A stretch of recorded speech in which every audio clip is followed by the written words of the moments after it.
dia mais satisfeito em ti. E à medida em que te conheço mais, tudo perde o seu valor. Oh Pai, aqui estamos, Senhor, com vontade e desejo de te conhecer mais, Pai. A gente não faz isso por um hobby, não faz isso por brincadeira, Pai. Nós valorizamos, nós levamos a sério, Pai, aquilo que o Senhor nos entregou, aquilo que o Senhor nos confiou. Nós não estamos aqui simplesmente para nos reunirmos, nós não estamos aqui simplesmente para cumprir um calendário, nós não estamos simplesmente para cumprir uma agenda, uma programação. Não, Pai. Nós estamos aqui porque desejamos te conhecer mais. Nós estamos aqui porque desejamos ir mais profundo, Pai. Porque nós sabemos, e eu tenho certeza disso, Pai, que o que a gente experimenta, o que a gente, nesse momento, Pai, estamos vivendo, ainda é muito raso, ainda é superficial, Pai. No Senhor sempre existe mais, no Senhor sempre tem como te conhecer mais. É infinita a sabedoria, é infinito o conhecimento que o Senhor tem proporcionado, o Senhor já tem liberado, Pai. E nós iremos passar aqui dias, eternidades, para poder te conhecer cada vez mais. Mas aquilo que o Senhor confiou para essa noite, Pai, que o Senhor possa nesse momento com o Teu Espírito, Pai, me capacitar, me ungir, Pai. Para que pessoas, que jovens que estão aqui, Pai, que vieram até esse lugar, Pai, que eles estão aqui valorizando a Tua palavra, Pai.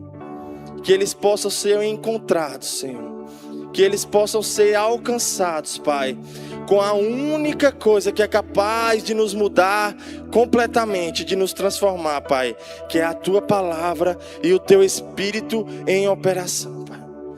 É para isso que eu oro, é por isso que eu oro, e eu também já te agradeço, porque eu creio em Ti. Eu creio no Teu Espírito, e eu creio no poder do Teu Evangelho e da Tua palavra. E eu sei que ela fará, por ela própria, Pai, ela fará aquilo que o Senhor deseja para essa noite, Pai. Em nome de Jesus, amém, amém. Aleluia, jovens. Podem se assentar. Boa noite. Graça e paz. Essa igreja dificulta as coisas aqui, tem que ficar. Em nome de Jesus, a fase 2 da nossa igreja, teremos o nosso cantinho, né? Amém? Aliás, talvez não chegue até lá, talvez a gente comece a encher esse templo. Amém? Eu creio nisso também, meus irmãos. Em cada vez mais jovens se achegando, cada vez mais jovens sendo atraídos por essa palavra, por essa unção. E que a gente, em nome de Jesus, essa igreja fique pequena para os jovens de redenção. Amém? Então hoje eu vou falar um pouco sobre... O tema da minha palavra é calma, protagonista. É algo que até virou um meme, né, aí nas internets. E casou bem com o que eu queria falar hoje. E mais à frente vocês vão descobrir o que significa isso, né, por que eu dei esse tema. Mas essa palavra ela não veio a mim, até de forma, né, eu sei que com Deus não existe nada acidental, ocasional, mas ela veio de forma que eu não estava buscando por isso. Eu estava lendo sobre outra coisa, eu estava estudando sobre outra coisa, até que Deus me levou por esse caminho. E o que eu estava pesquisando, né, para Deus ter me levado para esse caminho? Eu, por muito tempo, quando jovem, né, eu sou jovem, né? Mas quando eu era mais jovem, talvez um pouco antes do Rema, antes de fazer o Rema em 2019 e 2020, eu sempre fui um jovem da igreja, um jovem bem firmado, obediente aos pais. Mas tinha certas coisas que eu não entendia acerca da palavra. E uma delas é por que eu sabia de certas coisas que eram certo, Eu conhecia já a palavra de forma até suficiente para saber o que era certo, o que era errado, para saber o que agradava a Deus, para saber como obedecer a Deus de forma perfeita. Então eu já conhecia bastante da palavra. Fui criado num lar cristão, num lar evangélico, né? Que a gente geralmente fala. Mas eu não sabia por que eu sabia que as coisas eram certas, sabia de certas leis e mandamentos que a palavra mandava a gente cumprir, e por que eu não fazia? Por que nós não fazemos? Por que nós, mesmo sabendo o que é certo, o que Deus reprova ou o que Deus aprova, por que a gente continua errando? Mesmo a gente sabendo o que é certo, mesmo a gente tendo ciência que Deus reprova aquilo, por que nós continuamos desobedecendo? Por que nós continuamos indo contra aquilo que Deus fala que é o certo? E eu sempre tive essa dúvida na minha mente. Eu falei, meu Deus, eu tenho certeza que mentir é errado, eu tenho certeza, eu acredito nisso, eu sei que mentir é errado, porque eu ainda minto. E isso vale para qualquer coisa. Por que eu sei que obedecer aos meus pais é o certo, me trará longos dias de vida, de alegria, porque eu ainda desobedeço aos meus pais? E sempre vinha esse questionamento na minha mente. Sempre vinha esse questionamento para mim. Porque eu sabendo o que era certo, eu continuo fazendo o que é errado. E aí até que eu cheguei em Romanos 7, 15, 20, em que eu descobri que esse questionamento não era só meu. Esse questionamento talvez não seja só seu, porque eu tenho certeza que existem jovens aqui, até adultos, pessoas que estão aqui nessa igreja, que podem estar se identificando com essa pergunta. Pode estar se identificando porque realmente eu sei que isso é certo e eu continuo fazendo errado. Porque eu sei que fazer isso é o correto, é o que Deus aprova, por que eu continuo indo contra isso? O que está faltando para a gente realmente ter uma mudança em relação a certos erros, a certos pecados? E aí eu descobri que não fui eu só que tive esse questionamento, não foi só você que teve esse questionamento. Paulo teve esse questionamento. E aqui não estou falando do Paulo da Síria, estou falando do Paulo da Bíblia. Amém? Ou do Paulo da Lívia. Não é sobre você, viu, Paulo? Eu estou falando sobre o Paulo da Bíblia, o grande apóstolo de Deus, de Jesus, chamado diretamente por Jesus também. E lá em Romanos 7, eu vou ler do 15 ao 20, ele fala assim: porque nem mesmo compreendo o meu próprio modo de agir, pois eu não faço o que prefiro, e sim o que detesto.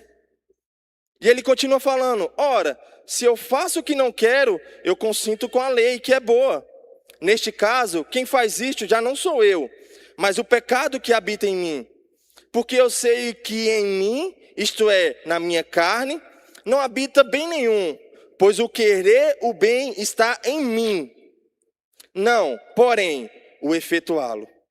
O bem querer está em mim, mas não o efetuá-lo.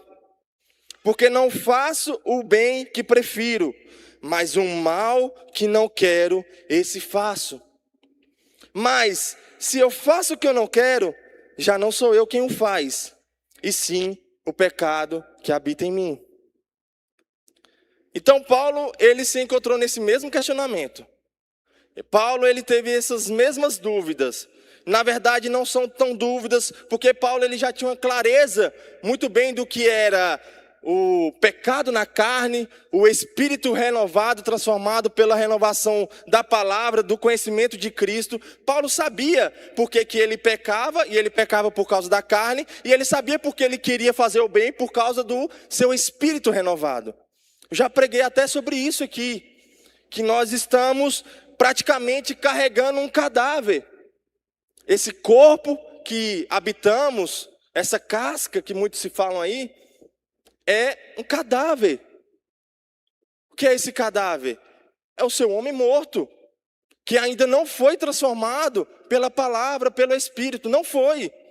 O que foi transformado pela palavra e pelo Espírito, apenas o seu espírito foi transformado, foi renovado.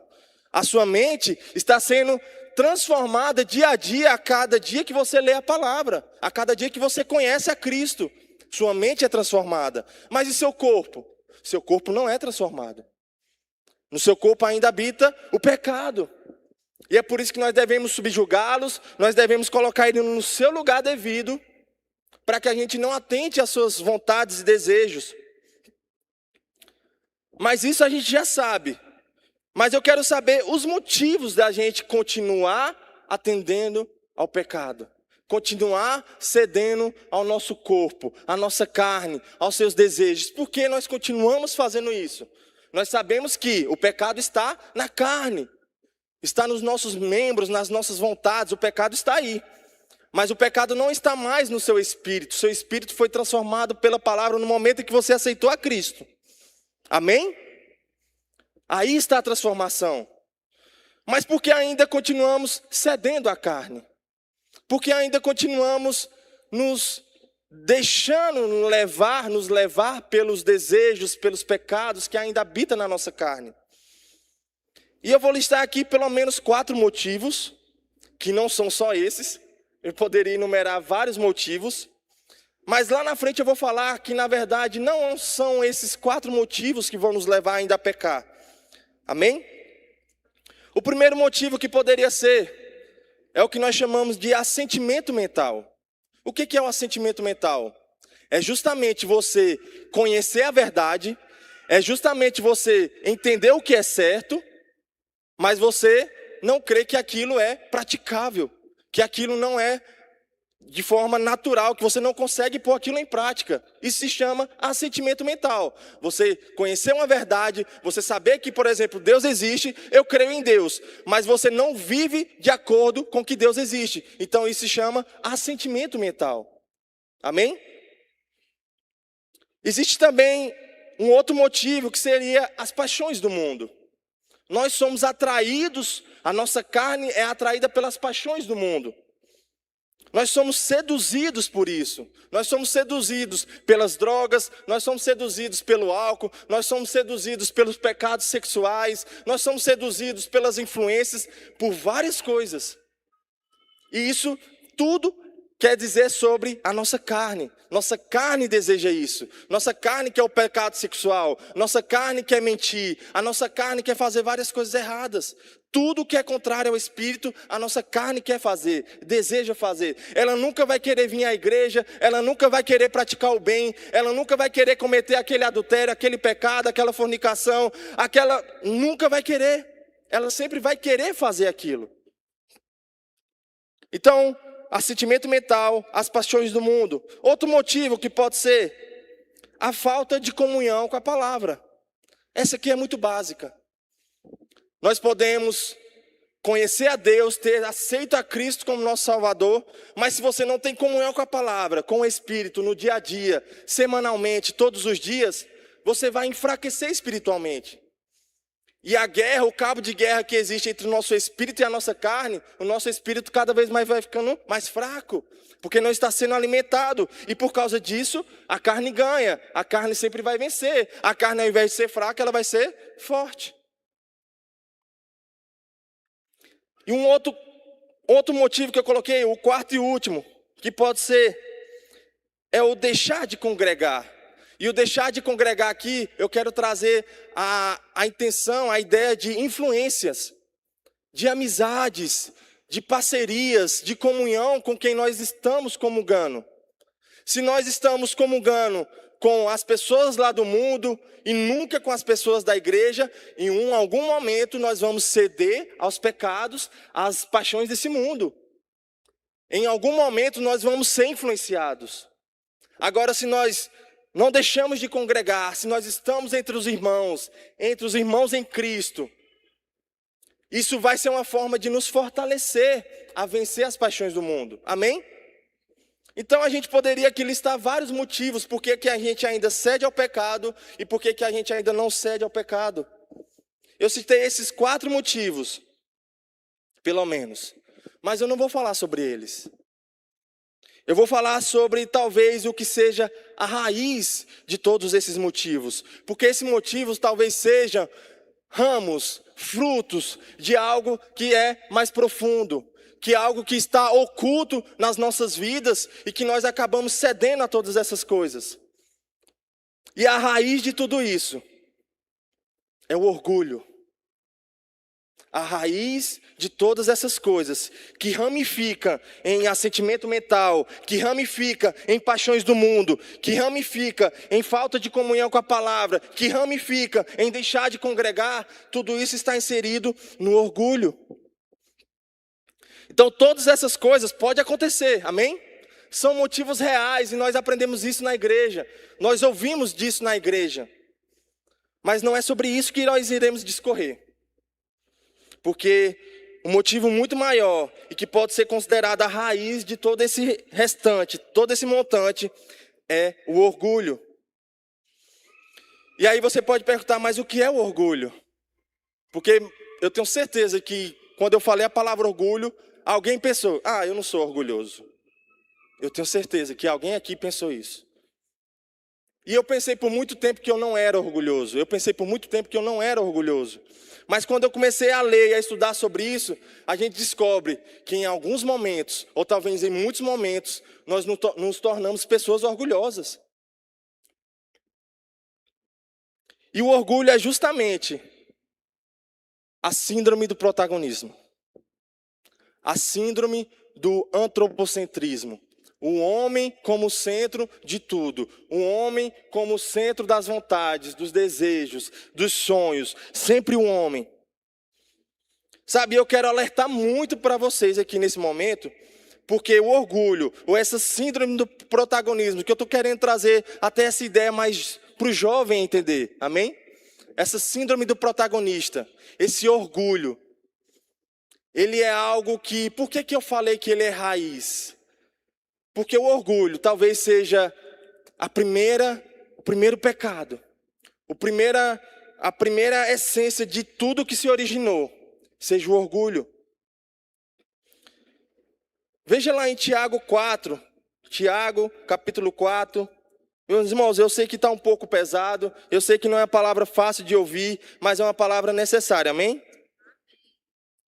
Em Tiago 4, do versículo 4 ao 6, vai falar assim, infiéis, não compreendeis que a amizade do mundo é inimiga de Deus? Aquele, pois, que quiser ser amigo do mundo, constitui-se inimigo de Deus. Ou supondes que em vão afirma a Escritura, é com ciúme que por nós anseia o Espírito, que ele faz habitar em nós? Antes, ele dá maior graça, pelo que diz, Deus resiste aos soberbos, Deus resiste aos orgulhosos, Deus resiste ao protagonista, mas ele dá graça aos humildes.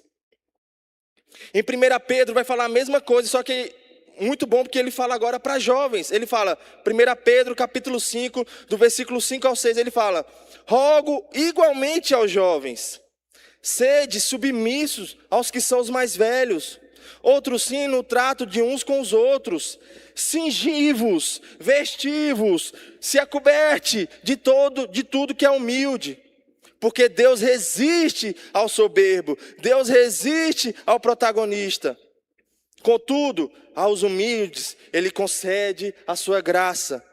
Humilhai-vos, portanto, sob a poderosa mão de Deus, para que ele, em tempo oportuno, vos exalte. Então, nisso aqui a gente já consegue tirar algo muito importante do orgulho. O que é o orgulho?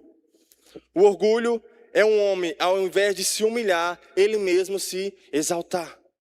Ele mesmo se colocar acima de tudo. Ele mesmo se colocar como protagonista da sua vida. E aí, existe algo muito interessante, eu vou chamar interessante, porque hoje o que mais nós ouvimos nos coaches, ou até mesmo dentro das igrejas, eu sei que pode existir um contexto que encaixe, mas o que a gente mais escuta hoje é o quê? Você é o protagonista da sua vida. Você é quem manda na sua vida. Você é não sei o que lá da sua vida. Mas isso, meus irmãos, isso é antibíblico. Isso é anticristianismo. Você não é o protagonista da sua vida. E nunca foi. No dia que o homem foi protagonista, que decidiu ser protagonista na vida dele, aconteceu a primeira queda. No dia que Satanás, com todo o seu orgulho, decidiu ser o protagonista, ele foi jogado fora do céu. Então, por isso é que onde está a raiz, talvez a raiz de todas as coisas, de todas as ramificações que nós lemos, é o orgulho. E a gente pode observar, meus irmãos, que Deus não tolera a soberba, o orgulho. Ele não tolera. A gente vê Deus toda hora convidando aquele que é assassino, aquele que é mentiroso, aquele que é ladrão, mas o soberbo, ele rejeita. O soberbo, ele não quer conversa. Eu estava até lendo um livro que o autor ele fala assim, conjecturando, tá, meus irmãos? Que não está na palavra. Ele fala assim: talvez quando Deus vê alguém sendo soberbo, orgulhoso, ele se lembre do primeiro pecado, daquele que primeiro caiu, daquele que primeiro o traiu, que foi Satanás. Então o orgulho, ele é esse pecado mais primitivo. E a gente vai ler lá em Isaías 14, o que aconteceu? A primeira vez que houve uma rebeldia, que houve uma rebelião, que houve alguém querendo se exaltar acima de Deus. Isaías 14, versículo 12 ao 14 fala assim: como caíste do céu, ó estrela da manhã, filho da alva, como foste lançado por terra, tu que debilitavas as nações, tu dizias no teu coração: eu subirei ao céu, acima das estrelas de Deus, exaltarei o meu trono, e no monte da congregação me assentarei. Nas extremidades do norte subirei acima das mais altas nuvens, e serei semelhante ao Altíssimo. Aqui está o primeiro ser que decidiu errar, que decidiu se orgulhar, que decidiu se exaltar acima de todas as coisas. E o que Deus fez foi lançá-lo, jogá-lo fora do céu. Deus resiste a essas coisas. E eu sei que está um pouco pesado, mas eu acredito que até o final talvez fique mais leve. Amém? E por que eu estou falando sobre isso, sobre orgulho? Porque infelizmente a nossa geração talvez seja a geração mais orgulhosa que já existiu. E o orgulho, ele pode vir talvez de duas formas. O orgulho, ele pode vir pelo ego inchado. Inclusive a palavra orgulho na Bíblia, geralmente ela dá esse sentido, de um ego inflado, inchado. E o que é esse ego inchado? É uma autoestima alta. É você pensar mais sobre você, além do que é necessário. E como é que acontece isso? Justamente como eu falei, você achar que você é o protagonista da sua vida. Você achar que as coisas acontecem por causa de você. Você achar que o seu negócio fluiu, foi para frente, porque você é inteligente. Você achar que as coisas acontecem, o mover flui, porque você é muito ungido. Orgulho, ego inchado, ego inflado. Você se colocando no centro das coisas. Ah, aquilo aconteceu porque eu fui muito bom naquele momento. Meus irmãos, não radicalize o que eu estou falando. Eu sei que existem às vezes brincadeiras que a gente faz. Não estou falando sobre isso. Eu estou falando sobre essência. Sobre o que você diz com você mesmo. Aquilo aconteceu, acho que é porque eu estava presente. As coisas fluíram porque eu sou inteligente, porque eu sou mais esperto, porque eu consegui convencer, porque eu. Orgulho, soberba, síndrome do protagonismo. Você acha que é o protagonista da sua história. Outra forma desse orgulho vir, não é mais pelo ego inchado, mas é agora por causa de uma autoestima muito baixa. Então você pensou aí, não, eu não sou essa pessoa. Mas você pode ser o inverso.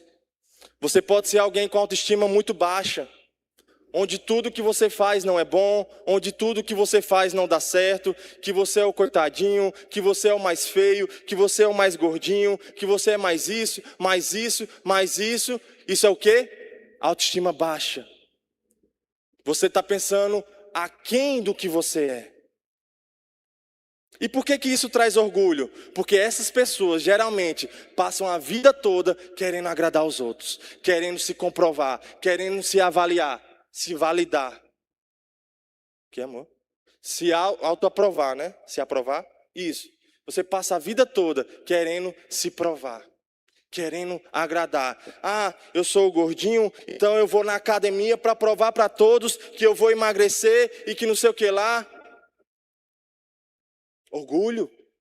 Você está pensando só em você.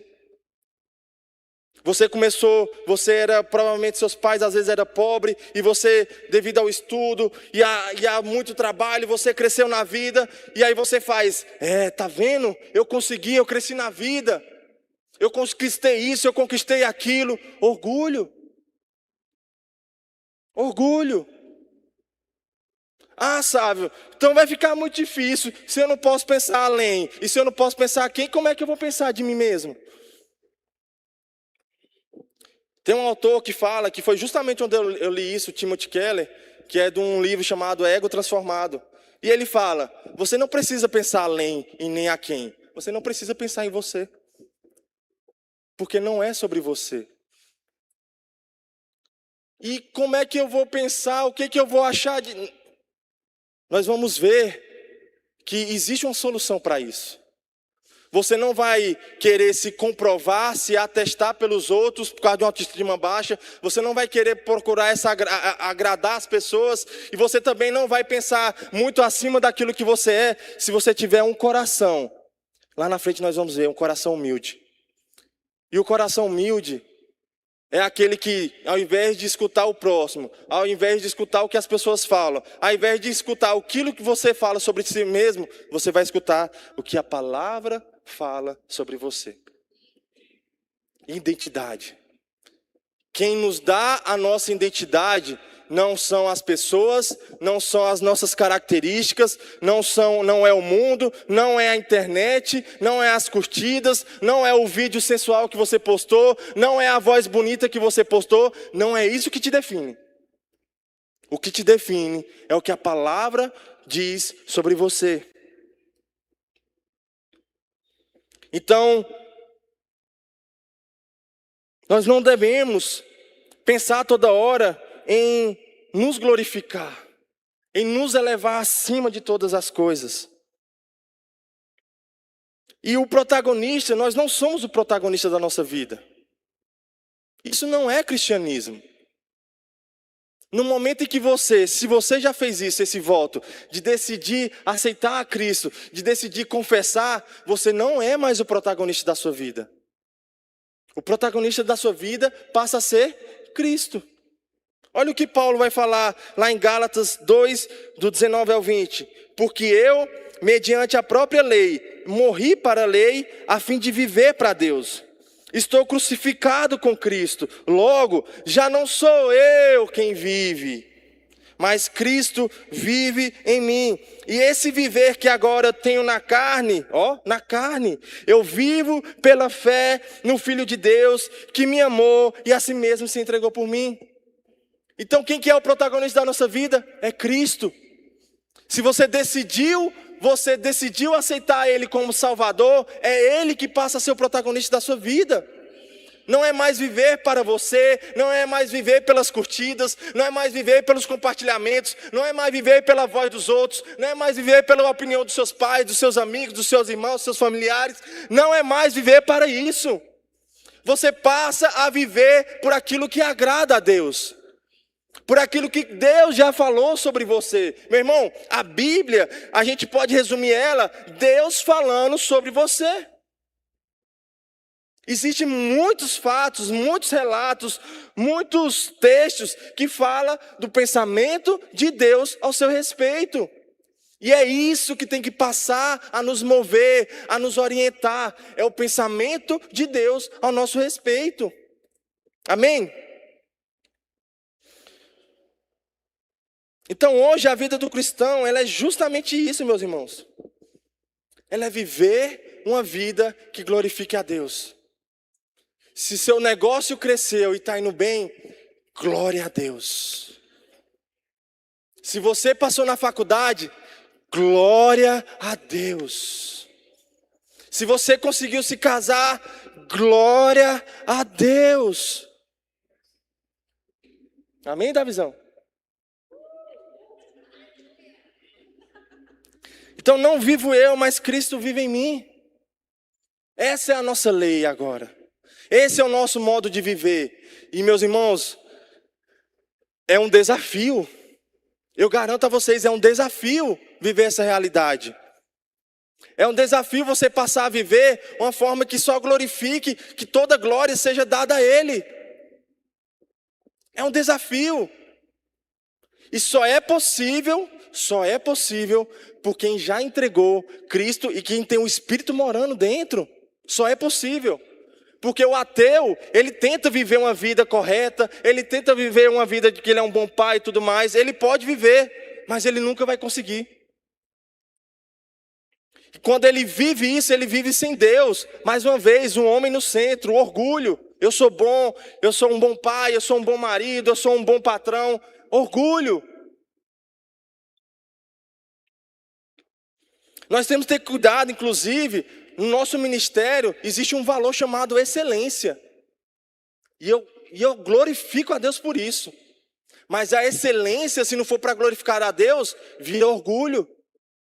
Quando nós fazemos as coisas bem feitas, quando fazemos as coisas com excelência, é para que as pessoas olhem e não glorifiquem a gente, mas glorifiquem a Deus. Quando nós chegamos no horário, quando nós somos diligentes com aquilo que foi entregue, glória a Deus, que me capacita, que me faz viver essa vida. Glória a Deus. Quando a gente canta bem, a unção vem, glória a Deus, que o Senhor me usou. Porque não é por nós, meus irmãos. Não somos protagonistas da nossa vida. Não mais. E a gente não pode viver também pensando além de si mesmo. Romanos 12 fala isso, versículo 3. Porque pela graça me foi dada, isso aqui é Paulo também, né? Pela graça me foi dada, digo a cada um dentre vós, que não pense de si mesmo além do que convém. Antes, pense com moderação, segundo a medida de fé que Deus repartiu a cada um. Meu irmão, não pense além daquilo que você é. Não deixe a soberba, o orgulho entrar na sua vida, porque isso vai ramificar em várias outras coisas e isso vai fazer Deus se afastar de você. Ah, Sávio, mas a gente vê aí nos cantos aí, você precisa vencer, que você não sei o que lá, você precisa vencer. Meus irmãos, nós não precisamos vencer. Cristo já venceu por nós. Nós não precisamos ganhar nada mais. A vitória que era impossível de se alcançar, Cristo já garantiu. Você não precisa viver essa vida de coach que aí fala, você vai vencer na vida e que não sei o que lá. Meu irmão, você não precisa vencer mais. Você precisa agora glorificar a Cristo. É isso que você precisa fazer. Se seu negócio, mais uma vez, se seu negócio está crescendo, se sua vida está indo bem, se sua família está evoluindo, prosperando, glorifique a Cristo por causa disso. Romanos 8:37 vai falar, em todas essas coisas, porém, somos mais que vencedores por meio daquele que me amou. Então essa ideia de vencer tudo e todos, ela é antropocêntrica. Ela está colocando um homem no centro. Ela está colocando um homem como orgulhoso, como protagonista. E o cristão não vive mais isso. Então ela não é cristocêntrica. Você já tentou, você como cristão, se alegrar por causa de um segundo lugar? Na nossa mente isso é quase impossível. Por aquilo que nós somos influenciados pelas vozes, pelos vídeos, pela internet, é quase impossível a gente se alegrar porque alguém ganhou e você ficou em segundo lugar. É quase impossível. Sabe, a gente deve se alegrar agora como cristão, porque não porque você perdeu, mas porque o outro ganhou. Se alegre com os que se alegram.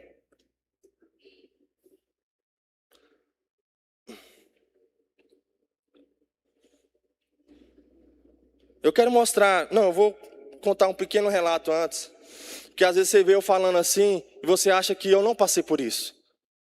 É lógico que eu passei isso todos os dias, meus irmãos.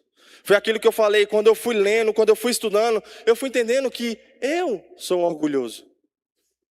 Eu preciso ser tratado, coisas que eu achava que não precisava. Eu não me via como alguém orgulhoso. Quando a gente vai lendo, a gente começa a ver que existem certas atitudes nossas que são orgulhosas. Teve uma época na minha vida, quando eu comecei mais a me desenvolver no louvor, e o mover às vezes vinha quando eu estava cantando, as pessoas vinham, ei, você quando canta o mover é maravilhoso. As pessoas compartilhavam, comentavam nos meus vídeos, às vezes que eu postava na internet, ei, você canta bem demais, traz uma paz quando você canta. E isso, ó, Satanás, é por causa de você. É porque sua voz é bonita, é porque você toca bem, é porque você não sei o que lá, é porque você não sei o que lá. Meu irmão, aquilo foi me enchendo de um orgulho. E teve uma época que eu simplesmente parei de postar vídeo. Porque se aquilo que estava me fazendo ser orgulhoso, eu tinha que tirar aquilo. E aí, é lógico que Deus vai equilibrando as coisas, vai pondo as coisas no lugar. Hoje, quando eu posto vídeo, eu não estou nem aí o que vão comentar. Mas a minha intenção nos vídeos, quando eu posto algum louvor, é que a palavra, o louvor alcance a vida da pessoa e Deus seja glorificado através daquilo. É por causa dele, meus irmãos. Se você quer aprender a ser humilde, se case. Se case. Davi, se case, se casou. E eu falo isso por quê? Porque no casamento, você aprende a não viver para agradar o outro, mas a viver pelo outro. Porque viver para agradar é uma coisa. Você está esperando uma recompensa, você está esperando algo da outra pessoa. Isso é orgulho. Aquilo entra mais uma vez em agradar o outro para você receber algo, orgulho. Mas quando você passa a viver pelo outro, sem querer nada em troca, que foi justamente o que Deus fez, o que Jesus Cristo fez, pronto, você alcançou a humildade. Você se afastou do orgulho, se afastou da soberba. Então quando a gente se casa, a gente passa a viver um pelo outro. E é maravilhoso, meus irmãos, aprenda, vá, busque isso, queira isso na sua vida, queira um dia se casar e queira realmente se entregar nesse relacionamento. E é por isso que casamento é algo tão espiritual, é algo tão divino, algo que Deus realmente, parece que é o próprio Deus entrando naquele relacionamento, naquele negócio ali. Por quê? Porque é todos os dias você vivendo pelo outro. Vivendo pelo outro. Aquilo que devia ser comum para os cristãos, viver pelo outro, até pelos que estão de fora, a gente passa a viver todos os dias. Viver pelo outro. Quando vê um filho, viver pelo outro. Viver pelo filho, né, Luquinha? E o filho dá o que em troca? Mal e mal um sorrisinho. Mal e mais um. Então você está vivendo por aquela pessoa sem querer nada em troca. Então as coisas, meus irmãos, elas não acontecem por causa de nós. Elas acontecem apesar de nós. Não é porque você é bonito, não é porque você fala bem, não é porque você é inteligente, não é porque você é próspero, não é porque você conhece tudo, não é porque você tem influência. Nada hoje, quando você é cristão, nada acontece para que você se vanglorie. Para que você se ache dentro daquelas características.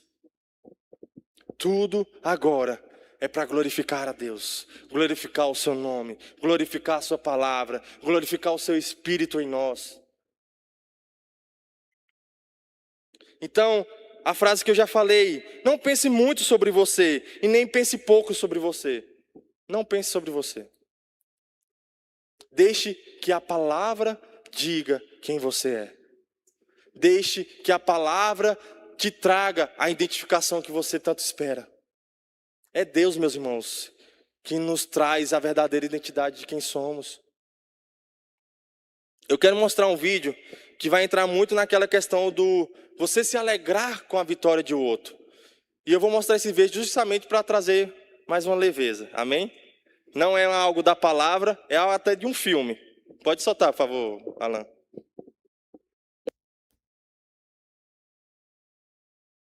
Curvas para a esquerda, uma de cada vez. Mergulha por dentro e tenta segurar. Vai.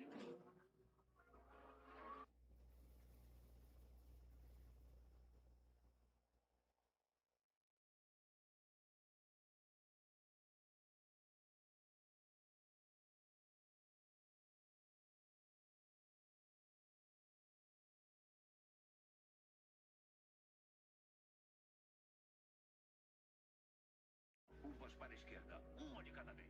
Mergulha por dentro e tenta segurar. Vai. Alan, tem um line aí, o line no tablet. Aí você aumenta ele.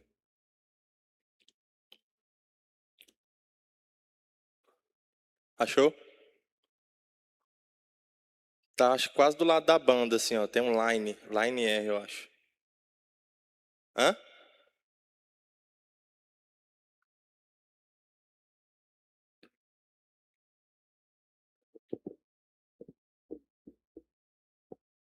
Trinta zero cinco.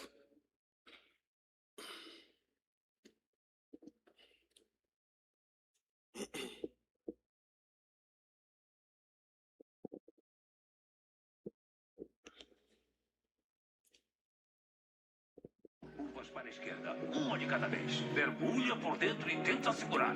Vai. Quem sofre? McQueen pega por dentro. Chick e o Rei perdem o controle. Acho que o McQueen está fora da corrida.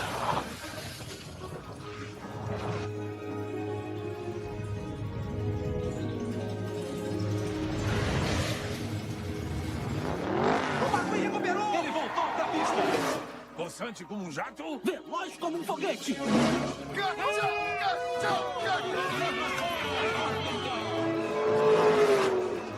O Relâmpago McQueen vai vencer a Copa Pistão. Anda, você vai conseguir, Decalque! Eu não vou chegar atrás de você outra vez, velhote.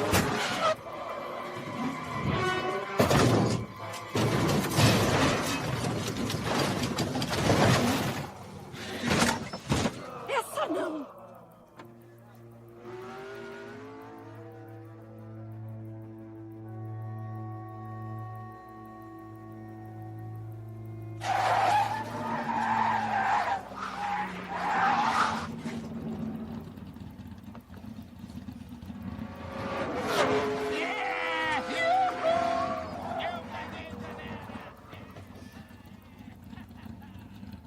O que ele tá fazendo, Doc?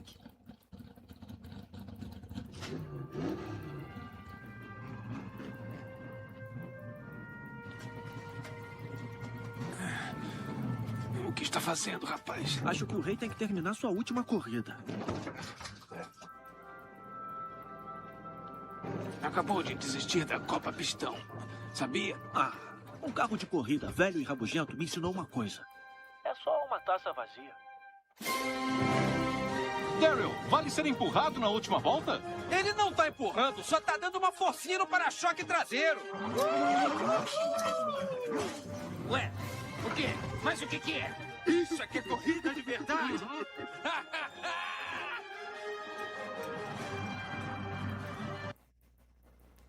Curvas para a esquerda, uma de cada vez. Eu sei que às vezes uma cena de um filme como essa não traz às vezes muita mensagem quando a gente vê, mas depois que a gente ouve uma palavra dessa, vê a cena, e aí tem uma frase que eu gosto muito que ele fala assim, ó, não tem problema eu perder, é apenas uma taça vazia.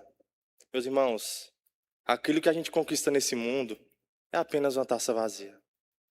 É algo que não traz valor, é algo que não é eterno.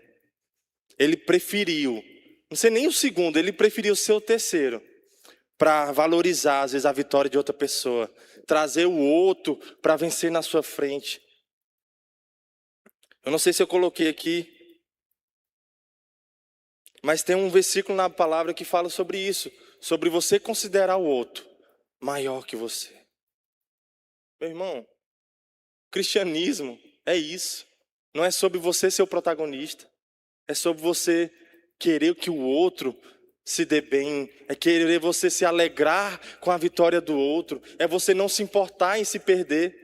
Em perder, na verdade. Não se perder, não. Ninguém quer se perder, não.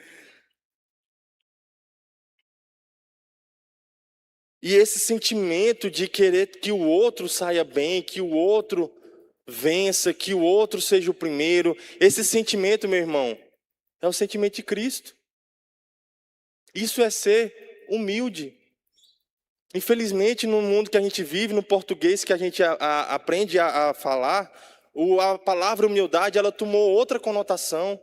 Ela tomou uma conotação de pobreza, de alguém de baixo escalão, alguém, né? A gente até fala, né? Humildezinho, né? Mas a humildade não é isso.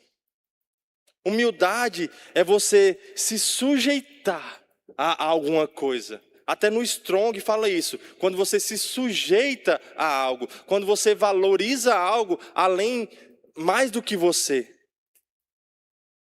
Humildade. Eu não vou ler todos os versículos aqui, que eu já tinha anotado aqui. Mas Cristo, ele fez justamente isso. Ele se humilhou, ele deixou toda a sua glória, toda a sua majestade para servir a humanidade.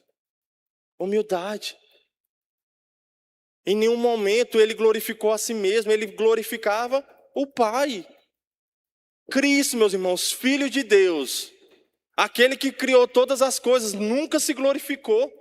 Ele glorificava o Pai. Toda vez que alguém falava algo para ele, glória ao Pai. Eu vim para glorificar o Pai, para que as pessoas glorifiquem o Pai.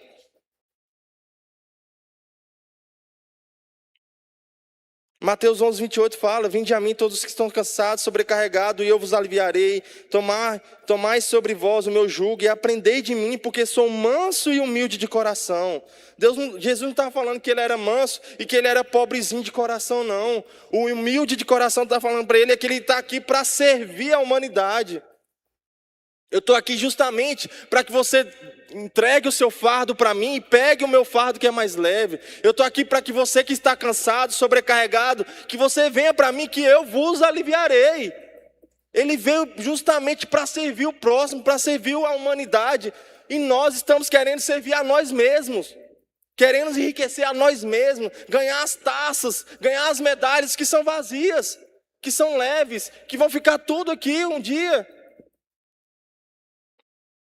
Colossenses 1, 26 ao 29 vai falar: o mistério que estiver oculto nos séculos dos séculos das gerações, agora, todavia, se manifestou aos seus santos, aos quais Deus quis dar a conhecer qual seja a riqueza da glória deste mistério entre os gentios, isto é, Cristo em vós, a esperança da glória. Cristo em vós, a esperança da glória. Cristo em vós, a esperança da glória. Quer ter alguma glória?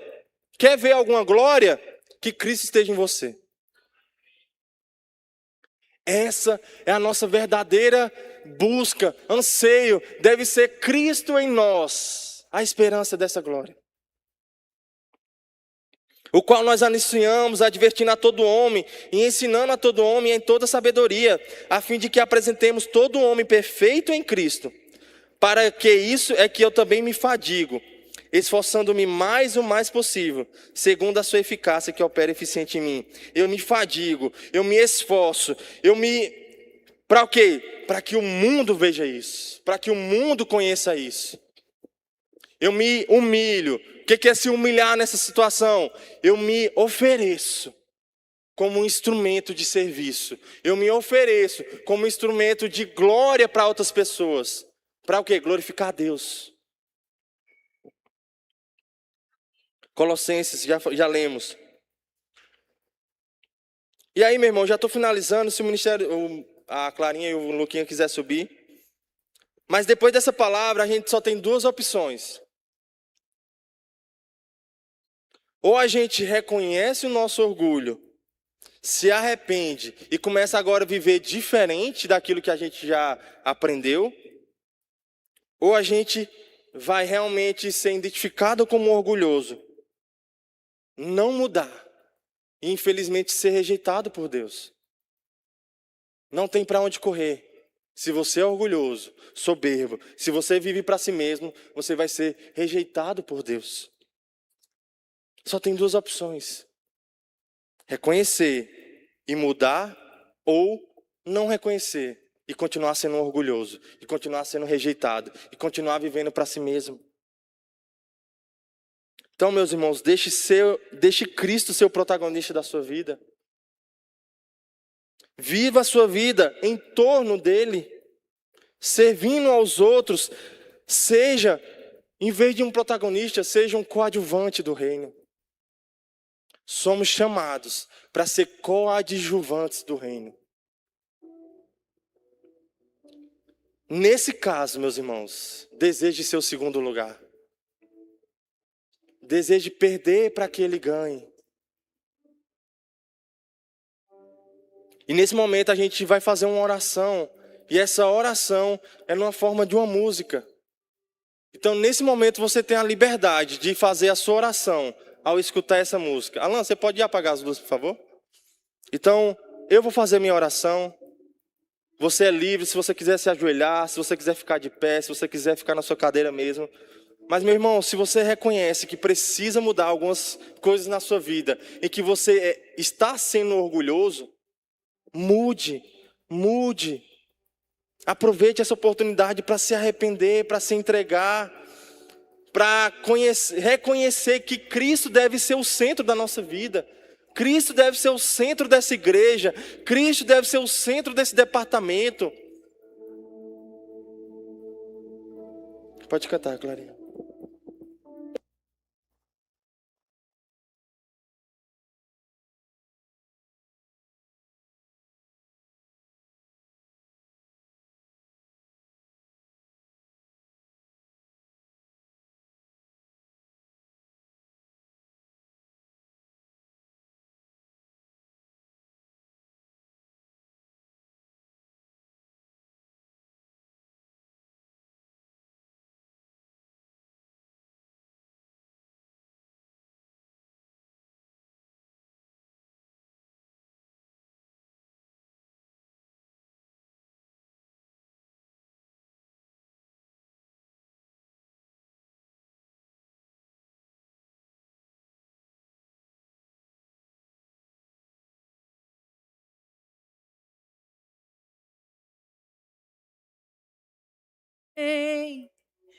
Se de ti eu recebi perdão, mas não consigo perdoar ninguém. A outra face eu não dei, meu ego escutei. Até amei os meus amigos, mas os inimigos odiei. Na minha hipocrisia me achei melhor que o outro, sem perceber a trave que estava no meu olho.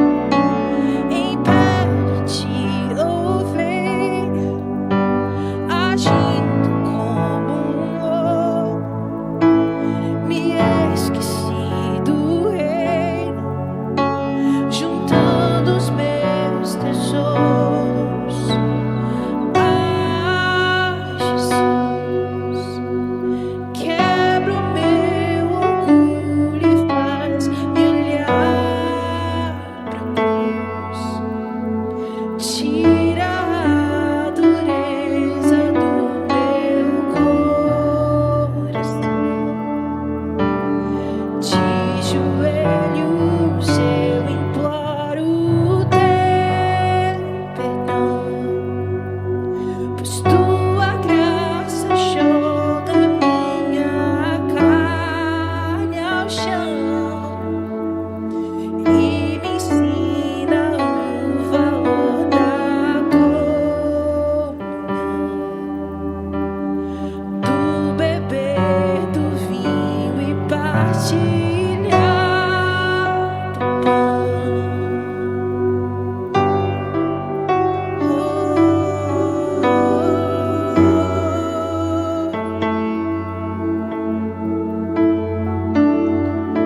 Não adianta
oramos, Pai, em forma de arrependimento, Pai. Que a gente possa mudar, Pai, nossas atitudes, nossos atos, achando que existe algum tipo de tolerância maior, um tipo de impunidade que a gente pode continuar fazendo, vivendo da mesma forma, só porque às vezes não existe um juízo, uma punição, uma consequência no momento, Pai. Nós continuamos a viver aquela vida, uma vida que não te glorifica, uma vida que não te agrada. Nós continuamos ainda, Pai, querendo satisfazer a opinião dos outros ao invés de querer satisfazê-lo.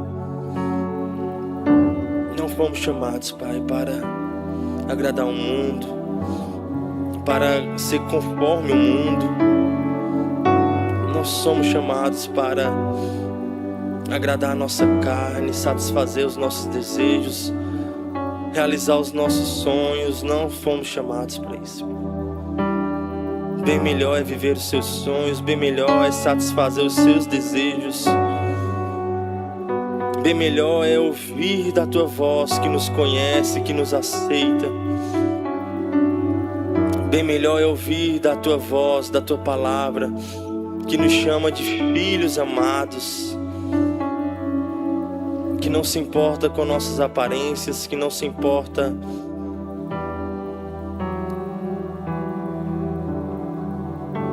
mas que se importa, Pai, com aquilo que está no mais interno, no nosso coração.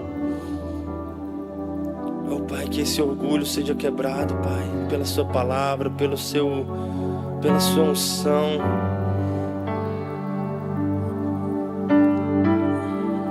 Que a gente possa realmente, Pai, viver uma vida transformada, uma vida onde a gente pense mais no próximo do que pensar em nós mesmos, Senhor. Quebra toda autoestima alta ou autoestima baixa, todo desprezo, todo síndrome de inferioridade, Pai.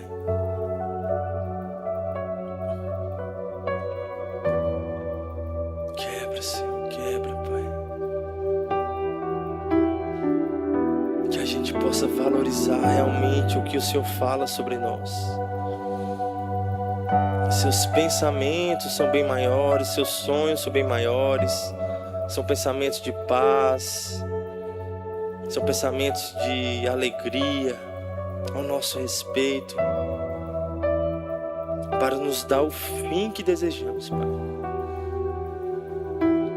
O fim que desejamos nós buscamos em outros meios, mas o Senhor sabe os meios corretos, Pai, para chegar ao fim que desejamos. Queremos ser reconhecidos por Ti, Senhor, hoje e no dia final, Pai, onde o Senhor nos chamará pelo nome, o Senhor falará que nos conhece, que nos aceita.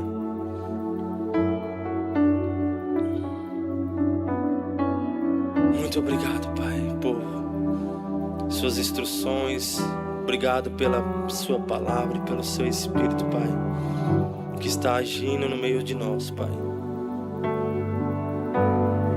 Eu creio, Pai, numa geração cada vez mais devota a Ti, Senhor, em fazê-lo conhecido, Pai, em Te conhecer e fazê-lo conhecido, Senhor. Não se importar com reputações, não se importar com o que os outros vão pensar, mas se importar somente com a Sua opinião, Senhor. Muito obrigado, Pai, eu te agradeço.